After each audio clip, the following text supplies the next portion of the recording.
but I definitely think that's a challenge that a lot of people are sitting at now is this isn't really new anymore.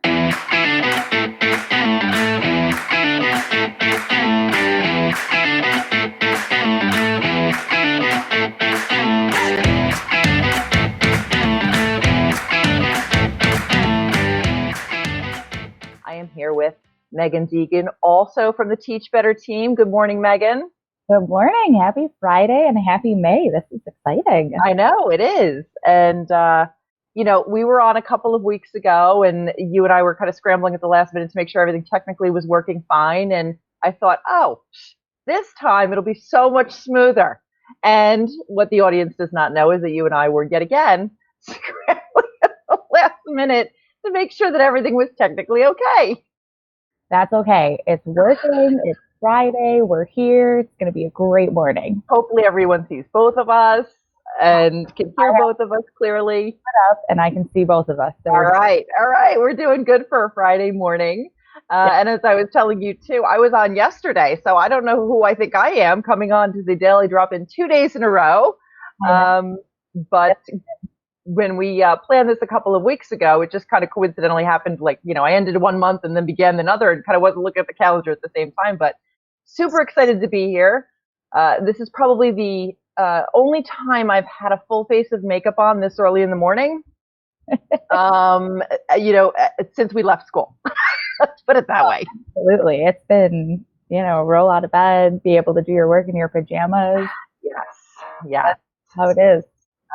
So we are happy to have everyone joining us here today. Don't forget, if you are, and I know most people are kind of used to how this operates, but if you want to leave us a comment, and we hope that you participate, that you put your name next to your comment, because we can't see everyone's name when it comes up on our screen. So if you would do that. So good morning, Joe. Good morning, Ray.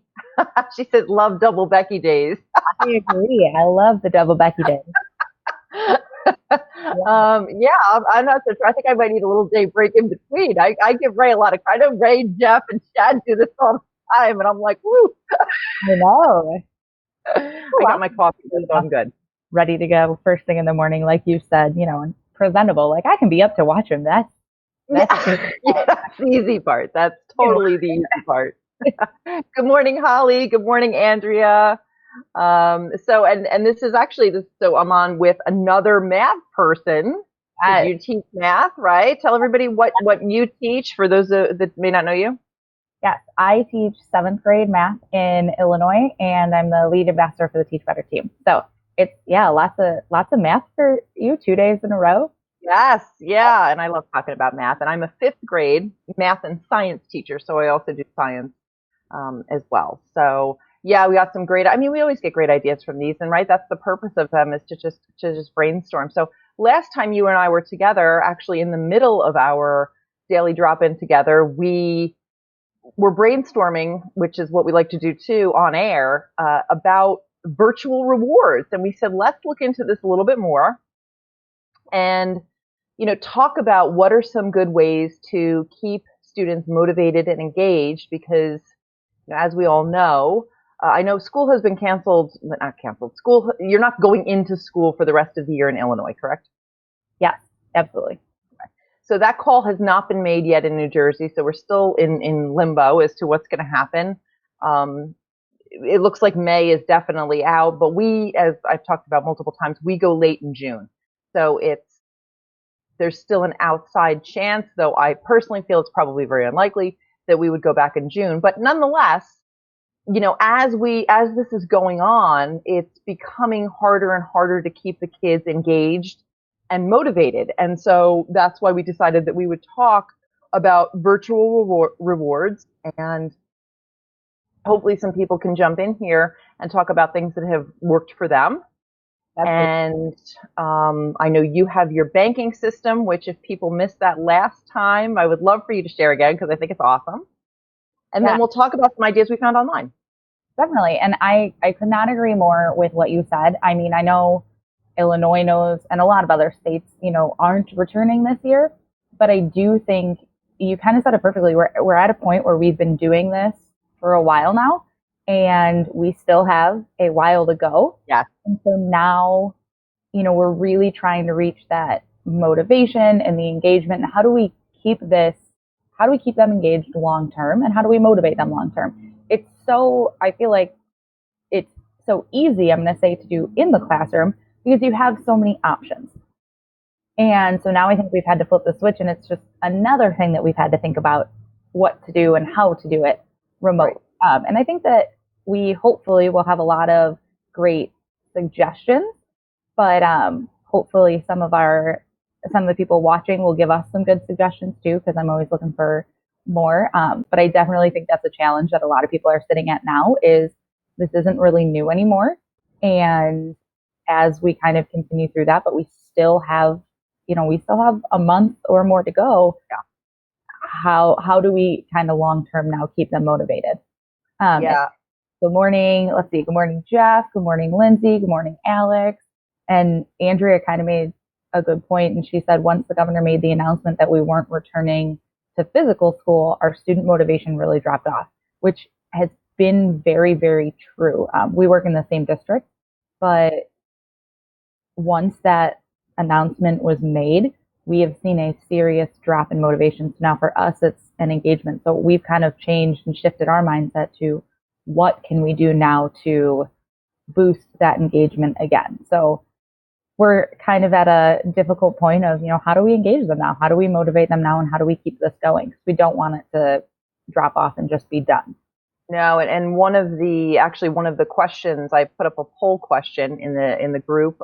So if you have not seen that, look for the new poll that was just put up yesterday, and it's asking folks, what is your school or district doing for grades for this last marking period or trimester, whatever you're on? And it's been interesting to see the results. Now, we in my district and in many of the surrounding districts around me in New Jersey, I'm not sure if it's statewide per se, but it's definitely in my area.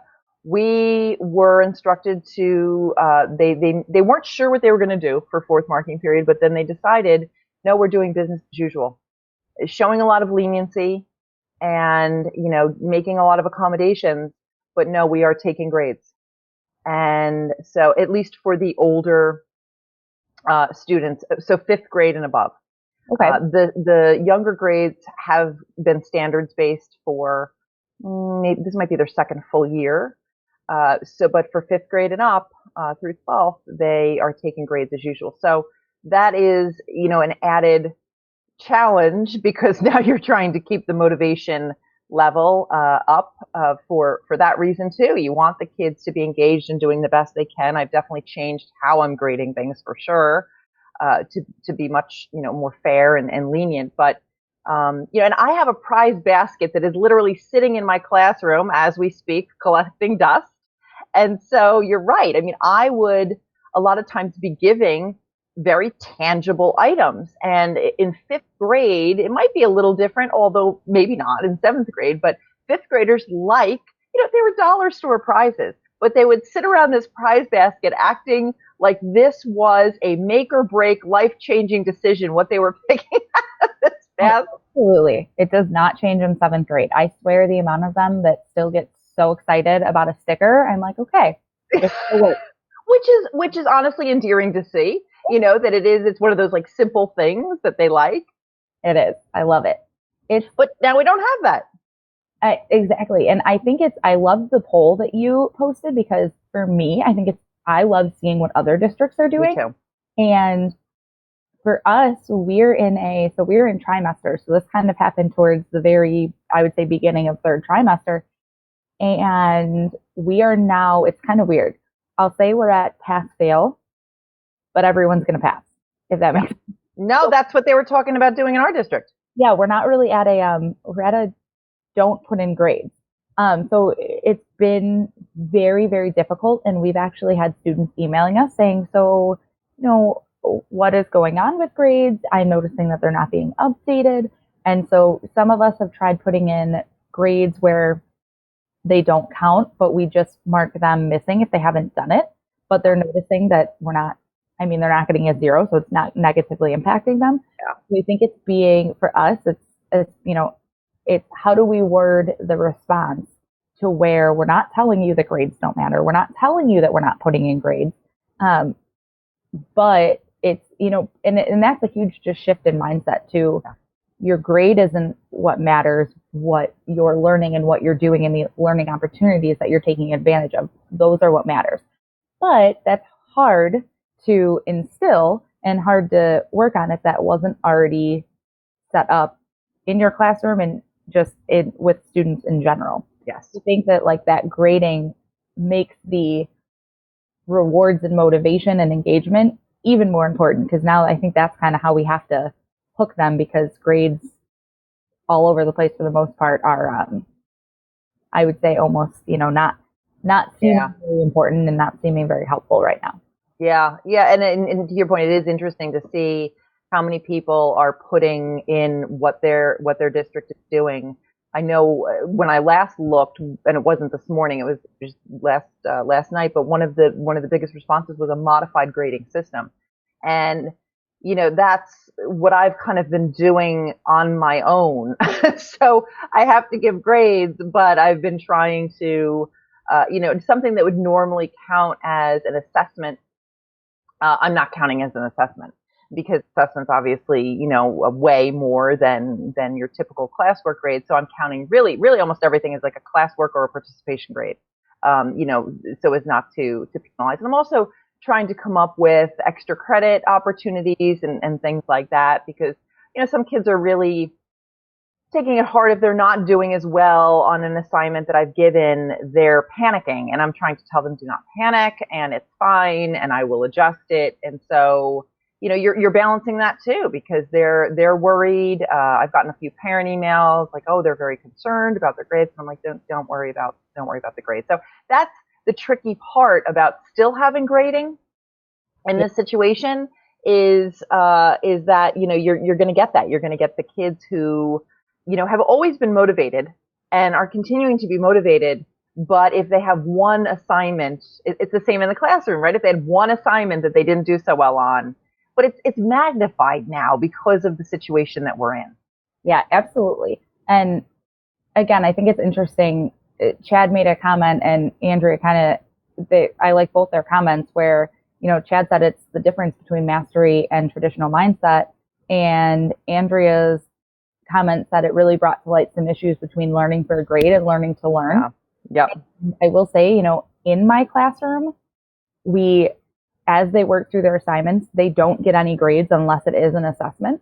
So they are very used to doing the work and doing the learning opportunities and the practice without getting a grade. They don't, they don't ask me, what did I get on this? Like, they know that those practice, they do that until they've mastered it. And then they move on, and their assessment is what they get graded on. But it's hard now when we are at a distance and they're taking assessments. And of course, I'm trying to do the assessments really just to keep them going. I'm not looking at it to put the grade in the grade book. I'm looking at it to see, okay, so this is how much you know. What more do we still need to work on? And although a lot of them think that way, a lot of them are really stuck right now in the, okay, well, I got this grade. And like you said, I think some of them are just right away starting to panic because I can't have a conversation right away with them. And so that's just been a little bit of a struggle. And Joe actually said this conversation made him rethink his assignments for the last few weeks. I'd love to know kind of what you're thinking, Joe. It really has. This whole thing is kind of, as I'm doing and creating the learning opportunities in the assessment, I'm thinking of, okay, this is where we're going to be at. And of course, I tell them all the time, I don't care what letter grade you're getting on it. I care what you know, right, and then where we need to get you to and how we get you there. So I think that I just keep kind of reiterating that to them and reminding them that we might be at a distance, but all of that still holds. Your letter grade it's non-existent right now, and we don't care about that. I care that I can check in with you and that I'm hearing from you. And I care that, we're having that interaction, and my students who are motivated to keep going and, continue with those learning opportunities. Yes.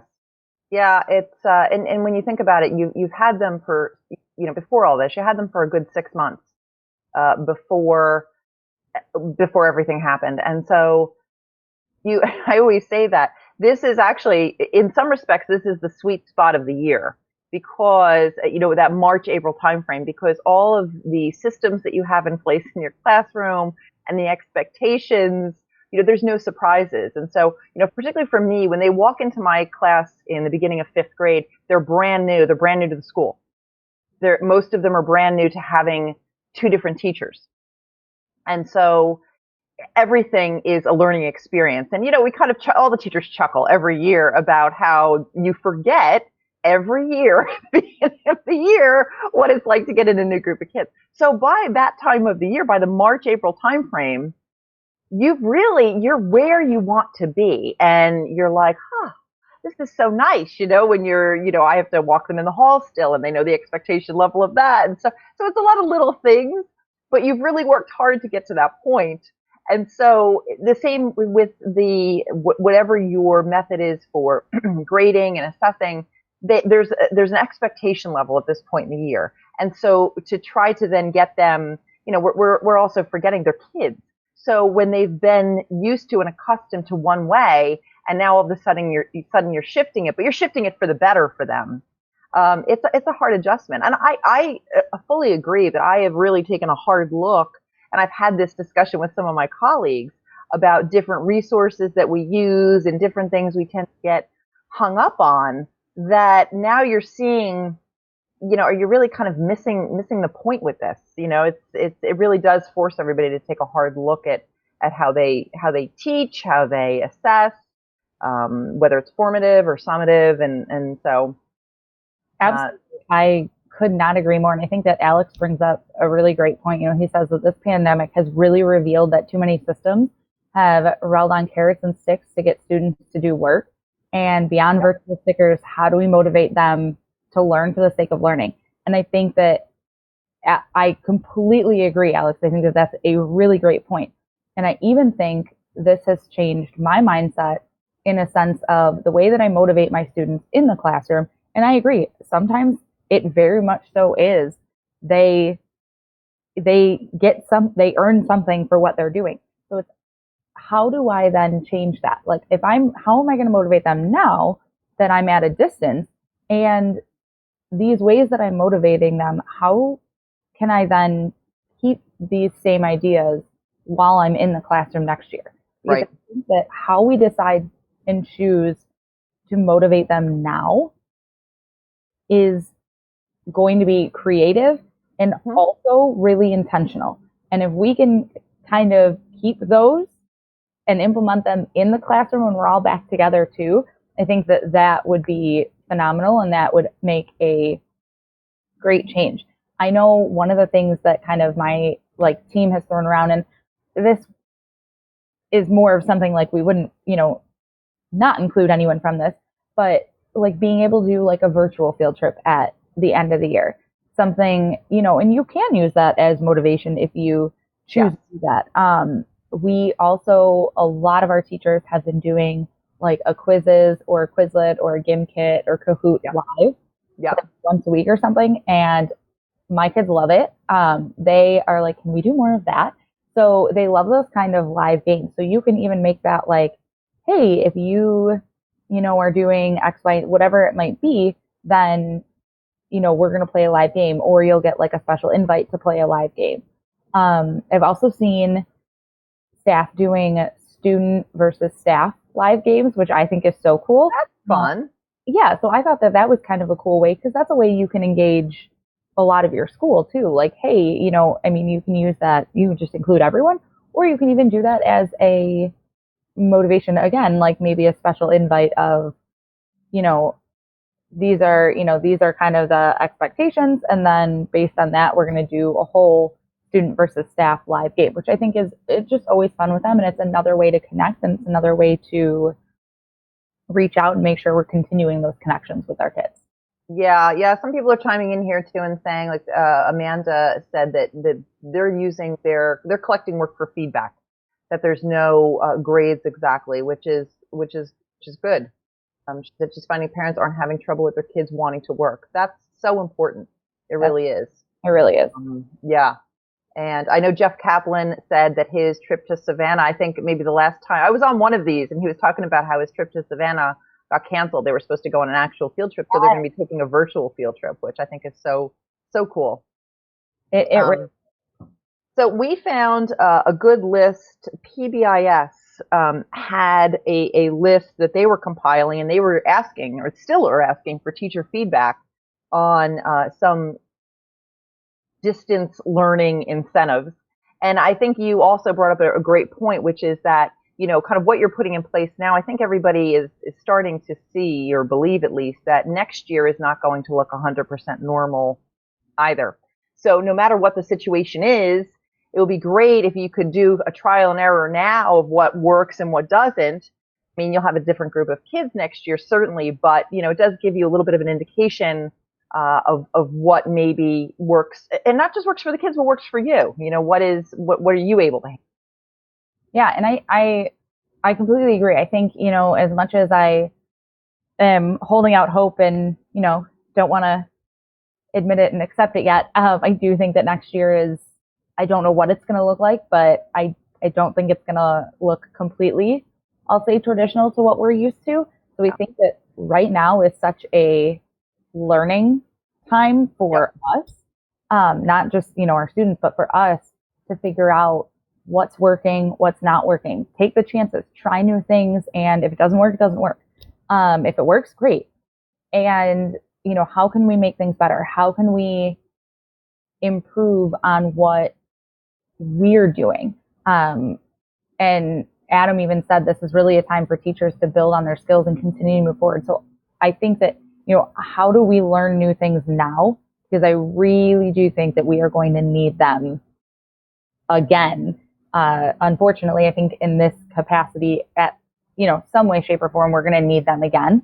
Yeah. And it's probably going to happen, sooner. And if now is the time to, kind of try it with the students that because like you said, next year you're with a whole new set of students. So not only are you even just meeting and getting to know those students in general, add in a whole new layer of this type of remote learning with kids that you don't know. That's a whole new layer that we haven't even experienced yet. At least right now, we're doing everything with our students that we know, which I do think makes things, I'm not going to say easy because none of this has been easy, but it's a level of comfort where your kids, you kind of know what you can expect and who you might need to check in with a little bit more, and doing that 100%. With you don't know is a whole new ballgame. Yeah, I mean, there's never a good time of year for this, but and it certainly has impacted so many people in the fact that they're not going back to school and they're not having those end of year celebrations and things in the traditional sense. But as I was saying before, you do have the kids to a point where you understand what they're capable of, and they know what your expectations are. So from that standpoint, does make it a little bit easier. Mm-hmm. Definitely. And you also know the families. Yeah. It's, the thought of August looking anything like this with brand new kids. I know. That gives me anxiety. Let's not talk about that on another, let's not ruin our weekend, Megan. But I think, it is something as we're moving forward, it's like, okay, so how do we do that? What do we do, and how do we, if we have to, how are we kind of prepared for that? I do love one. So Joe said that his English assignment was writing about the reopening of America plan and what students thought about it. And he said he's getting really limited responses and engagement is low. So he feels like shifting to a blog that students can write about what they want. I love that because I love the different forms where they can kind of submit what they want. Yes. Some of my kids love to write. Some of my kids would rather sit and talk to me for 5 minutes and just explain it to me. So I think that I love that, Joe. I think that I love the reflection of, instead of just maybe it was the assignment, I love how can I modify it to reach all my students. And sometimes some of them might prefer that. And I think that that's really cool because I'd be interested to see what your kids are saying. I love that question because we're seeing it in one lens, and I think our kids are having probably a completely different experience. And so that's one of the things that I'll be talking with my kids about next week is kind of where they're at and how they're feeling, and you know what they're kind of thinking this next month, and as we kind of go back to normal will look like or feel like for them. So I totally love that. I have definitely been asking my students more. In fact, we're having a call later this morning to ask them, what science topics interest you the most that you want to learn about over the next several weeks, and really trying to work around things that are going to engage them more as we've talked about. And I know, Chad chimed in here and said that, 3 things he thinks need to exist in classrooms when we return: universal access to content, absolutely. Self-paced models, asynchronous self-paced models, mastery-based, holistic, non-punitive grading practices. Absolutely. I think that is definitely going to become highlighted even more as a necessity. I can't, I run the grid in my classroom. So I already run like a self-paced mastery classroom. And the amount of teachers, even that I know, that have said, well, they get, I think that the kids like, and I like this kind of work at your own pace. And I'm like, yes, yeah, because it's true. You get your kids that can work ahead, and why not? If they're mastering things and that's the level that they're at, they should always be able to be there. But you also take that level of frustration away from your learners that take a little bit longer on certain topics. Yeah. It doesn't put that level of frustration, so they are more interested in learning. And I think I love what you said too about asking the kids what they want to learn about. That is a perfect way to motivate them. If they know that they're getting a voice and a choice in what they're learning, they're going to be excited for it. They're going to want to do, the lessons that you're planning and what you're doing, which I think is awesome. So especially now, I feel like when we have this leeway of a lot of schools, they don't have to follow their content or follow their, pacing.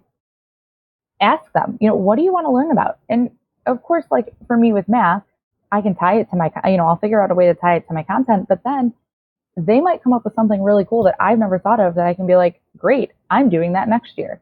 Right. I can include that next year as a project or as a learning experience, because I think that too often, like, we plan what we're doing and we follow our curriculum and we follow our pacing, but is it what and how they want to learn it? So I think that those are things that we can do now and find out now and incorporate next year. And that's only going to make your teaching and their learning opportunities better. Yeah. One thing that I've noticed, and I was saying this yesterday too, and I probably sound like a broken record, but because we don't have that state test hanging over our heads, it has definitely given me a lot more flexibility. And I think, I've taken it as an opportunity to play around with different things and have some fun. And one of the ways that I've been able to motivate some of my students who, traditionally are not as engaged in math as they, as some others. But one thing I've done is put together an outside choice board. So math outside. And I got that idea from another teacher, honestly, in my own kids district. And you can tailor it. You can obviously make it, so you can focus on, like I wanted to include geometry. So I said, go outside and find me shapes, of different shapes. And math, I have a math outside. So depending on the day and depending on the weather, I either give them the math outside choice board or I give them the math around the house. And, came up with different problems. And that, I can tell, that gains a bigger response from students because it's more fun. It's real life. I mean, it's realistic math. Absolutely. And I think here's the thing. I love the math outside. And, next year when you're in the classroom, all right, so we go outside for a day and it's math outside. Yeah. I think that that's something that A, they would love, and B, it's something that you can still incorporate when you're in the classroom. Yes. And it's things like that, those learning opportunities that they get so engaged and they love it. Sometimes it's just that change of scenery of not being, in the same classroom every day all the time and doing something different. You're still doing math. It's just more fun for them. And let's face it, we all need a change of scenery these days. Yeah, I will go do math outside. You send me that part, I'm gonna go outside.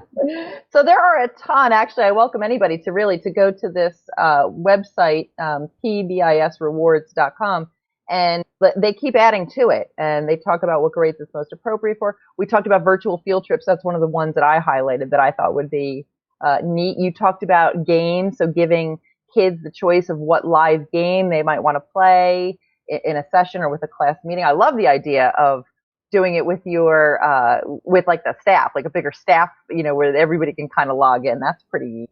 Some of the other things that popped out to me was, like introduce the family pet. Everybody likes to talk about their pets. So if you have a family pet to, introduce that maybe to the class at the beginning of a class meeting. One of the things that I think would, but you can look at this one of two ways, but is, kind of give them a free pass on an assignment. So they can pick an assignment that they might not necessarily want to do or feel that they have time to do. I saw school appropriate YouTube video. So if they want to share a YouTube video. And then I thought this was fun because I've been trying to do this. So I've been going on to, I'm sure there's a couple of websites, but there's one that gives like all the national days and national weeks. Yep. So I've been trying to turn that into more of a fun thing. Like, okay, today is, National Bubble Wrap Day. If you have bubble wrap around your house, take a picture and send it to me. And then highlighting that on our social media. So, I've been trying to, I've had my own Instagram. Obviously, I have my Twitter account. You have your Twitter account. I have an Instagram page for my class. And I am trying to encourage the kids, if they have Instagram, how to use it responsibly. So even before we left there, I was assigning one student. It wasn't a day. It was maybe, once or twice a week, but I pick a different student to take pictures of what we were doing in class and post it on my, with me standing there, my Instagram account. And that was like a little bit of a reward for them too. So now it's more like taking that concept. They obviously can't do it on my behalf, but they send me pictures and then I post them. That's awesome. I love that. We're actually doing right now, we do it every year, and it's usually 7th grade that'll do it. And this year we're doing it just as a whole building. A lot of times our 6th grade and our 7th grade will do it. We are doing our ABC countdown. And so it's the last 26 days of school. Each letter stands for, something different. Today is E, which I believe is 80s Day. So, it's always fun because we dress like the day and then, take a picture and email it to your teacher. That's cute. And it gets posted on our school's Twitter and social media. So I think that that's awesome. It's another way to just kind of have fun with the kids and engage them. We would do it in the classroom. It's something that we can do remotely too. We've done a couple virtual spirit weeks and the kids really seem to love it. So it's just, again, another fun thing for them to keep going and feel like we're still kind of all there. Yeah, and maybe as a reward for something, like they can pick what the theme is. So if you're doing it by letters and you let one of the students pick, like, okay, tomorrow's G Day. Now you pick what you want, the G to stand for. You're right. And it gives them a sense of empowerment too, because they feel like they made this big decision. Yeah. Kind of like standing around the prize basket, making their big decision. Exactly. It's to them, it's so cool. Because then, and I saw one where it was like, let them pick a virtual day. Like maybe it's everybody wears their favorite color day. But to them, they get to pick it, but then they get to see everybody participating. And it's like, I did that. Yeah. So that's cool. And that's like an ownership to them that's just, they love it. And it's awesome. My kids like to, and because you teach math, your kids might like the site too. I don't know if you're familiar with SumDog. It's a math website. And my students love playing the games. And the website is open now because of, COVID-19.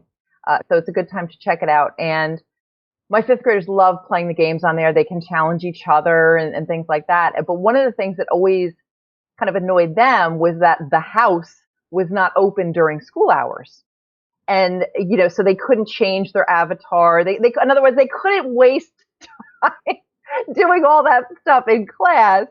But it would motivate them. I mean, it was unbelievable. Like if they had another assignment that they had to finish for me, I would say to them, you can't do SumDog this morning. You're going to have to finish this assignment. And it was genuinely like, I had just really hurt their feelings that I wasn't allowing them to play. So one of the things with some dog is, I said, well, you could, because even now today, it's still, the house is still closed during certain hours, so that could be a reward. Like, I'll open the house, earlier so that you can play around with it.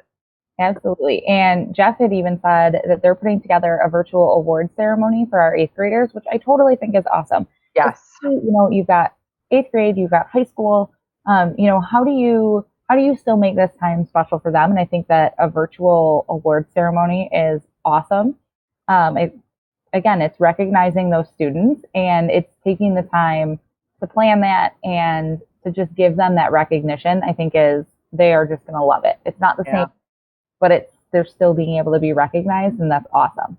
Jeff Kaplan made an interesting point too. He said, "I am planning for not being able to use my alternative seating at the beginning of next year."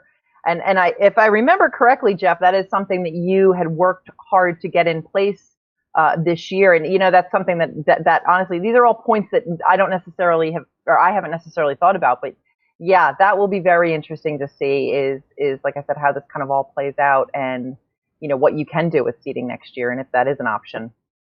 Yeah, it'll be very, very, very interesting to see. Let's see. Is it Adam said family pet introduction happen naturally? True. Cats, dogs, guinea pigs, and chickens love it. Adam, I'm not gonna lie. I was looking at the rewards and I saw the introduce your pet as one of them, and I was like, yeah, but like I would just be like, let's bring your pets and show me your pets every day, just because I want to see them and they're cute. Like that doesn't need to be a reward. Just show me. That's my reward.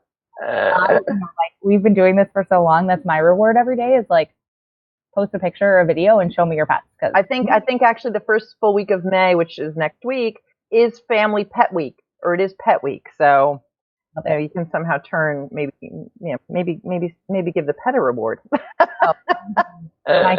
My kids know I've got 2 dogs, and anything pet related, they love it. They see pictures all the time. I'm like, oh yeah, here's my dog. So somebody else is doing. Mary Ritter says her kindergarten does the ABC countdown, and today is L. So that's neat. I've not heard of that, so that's cute. I did see Andrea post something, I think with Luke yesterday. The D was Disney Day, and that's how I did see. Now I understand. I understand what that means. It's always so hard to compete when she posts a picture of baby Luke. I'm posting a picture of me. You're posting a picture of baby Luke. Well, that's just not fair. He did look mighty cute. And then someone said, a couple people have said they love Prodigy, and I have to say I've used Prodigy. My kids love it. We don't use it as much this year, but they definitely also love it. And Chad commented with Hit 'em is also allowing full access to their full math curriculum, and that resource is available until August 1st. You should definitely check it out.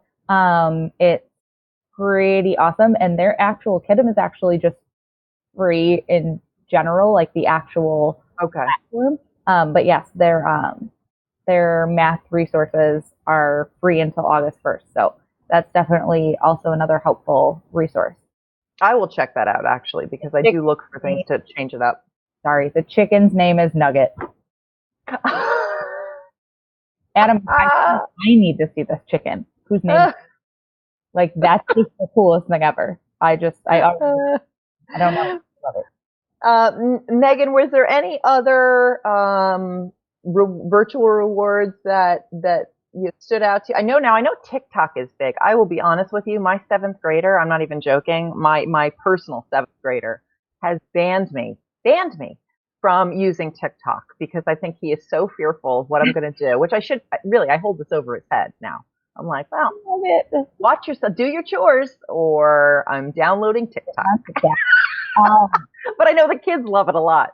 Yeah, I mentioned TikTok last time we were on live, and I haven't done it yet. Oh, that's right, you did. Yeah. I think that's going to be a thing for my kids because my 7th graders, they love it. And I think that might be my best motivational tool I could possibly have is to make like a TikTok video. So we might be going there. I haven't done it yet, but I might have to do it behind my son's back. That might be the route I have to go. There's a lot. Checks my phone now, like I check his phone. He's like, are you on TikTok? Are you? Yeah. So I do Absolutely. have to use that to my benefit. Adam says he has to do more on TikTok. All right. I'm gonna have to do it. I'm telling you all now. You can all hold me to it. I'm doing it. It's gonna happen next week. I want to see this. I want to see this. All right. Well, don't set your bar too high, people. Like it's happening, but don't set your bar too high because it's not gonna be. Yeah. Andrea says her and I were supposed to do one together, which we really were. We had our kids like set us up and walk us through TikTok, which by the way I think was their favorite like 10 minutes of class that they may have had all year. Oh yeah. Like, oh my gosh, we'll just show you everything. So we were supposed to do it, and then this all happened, and we didn't do it. So Yeah. I'm telling you, it'll happen. It is pretty amazing. And we talk about that, about meeting kids where they're at and focusing on what's interesting to them. And, I mean, I put together a slideshow of my students this week. It was superhero day, but I wanted them to send messages to the first responders. And so I had them put together, they sent me pictures and I thought to myself, I could spend a few hours putting together the slideshow to music, or I could ask my 7th grade son to help me. He had this thing together. I'm not joking. In 15 minutes, he's like, "Oh," and he's like swiping through my phone and downloading it. And I was amazed. I've seen it before. I've seen it before in my own class, like you said. It's like if you ask them to do something like that, they love it. I mean, love it. And that's one of the drawbacks is like that. But I guess you could, in theory, when you think about that, that could be a reward. You could send them pictures and they can figure out, when they're motivated to do that, they'll figure out a way to get it done. You know what I mean? And then they'll be able to send it back to you and post it. Oh, absolutely. And I think that again, they're so good at it. There are so many times I'm like, all right, guys, I need to do this. What's the best way to do it? And they're like, we'll show you. But I also think that it's them being able to teach me something that Yes. they love. They're like, oh, like I get 100%. to do something now. And like you said, valuing what they value. Do I like TikTok? I mean, I don't dislike it. It's just not something that, let me go sit on TikTok. But they value it. Yeah. And when they value it and I show interest in it, that's a connection that you can't beat that. So instead of just being like, oh, that's dumb, they love it. So I'm going to love it, or at least like it. Pretend to love it. Right. Alex, not a high bar at all. We just expect you to become instantly TikTok famous. No pressure, Alex. Not feeling pressure at all over here. And by the way, Andrea says that she has dances ready for us. Let me preface this with Andrea has been like a dancer forever. And I think I did like tap dance when I was like 6 and it lasted maybe a year. So TikTok famous, yeah, I might be TikTok famous because you all like think I'm hilarious and it's funny. I'm fine with that. Yeah, that's true. I forgot Andrea does have, which I just learned myself, right? More of a professional dancer background. So, I think that's good. Megan, maybe you are better off doing that on your own. Oh yeah, no, I'm not going to be in one with her for a while. And if we're going to, she needs to give me the dance like 10 days ahead of time so I can practice. Well, if you guys have any other suggestions, please, drop them in the comments. Even after this is, this will be posted. You can watch the replay in our Facebook group live. If you are listening to this on YouTube or you are listening to this elsewhere, make sure you join our private Facebook group so that you can be part of these discussions. We run the Daily Drop-In Monday through Friday at 7 a.m. Central Time, 8 a.m. Eastern Standard, which is where I am in New Jersey. So this was a fun chat. It was a great way to end my week, Megan. It was. And I think too, one thing I want to add is, don't forget the rewards that you can do in the classroom that can also be out of the classroom. Like you can still make positive phone calls home. Your kids are still going to love that, especially now when they don't see you every day. You can still do, if you're able to connect virtually with, or like video conference with your kids, you can do, have lunch with your teacher or have a snack with your teacher. Those are all things, although it might look different, you can still do that. It's, there are still so many rewards that are possible that your kids are still going to love it. Even maybe more so now that they don't see you every day. Lunch with your teacher, they see you every day is still cool to them. But even now, that might be even more appealing to them because they haven't seen you and just gotten to chat with you in a while. Well, and let's face it, I'm eating lunch with the same 4 other people and dog for the past however many days. So I'm also always willing, as much as I love my crew, eating lunch with someone else would also be Yep, a little bit of a treat for me too. yeah. And yeah, so I think, and then a couple more, let's see, Brian said that he made a TikTok and the students said they were going to make it go viral. I mean, yeah, I know, I believe that. Like, if anybody can make it famous, it's your kids know how to make it viral. Who said we should have our own hashtag, teach better TikTokers? All right. That's like a tongue twister. That's the thing. That's going to happen now. All right. Well, thank you very much for joining me, Megan. This was great. Thank you to everybody who dropped in on the Daily Drop In. We hope you have a fantastic Friday, TGIF, and have a great weekend. And we'll be back here, not you and I, but the Teach Better team will be back here on Monday morning. Thanks so much, everybody. Bye, guys.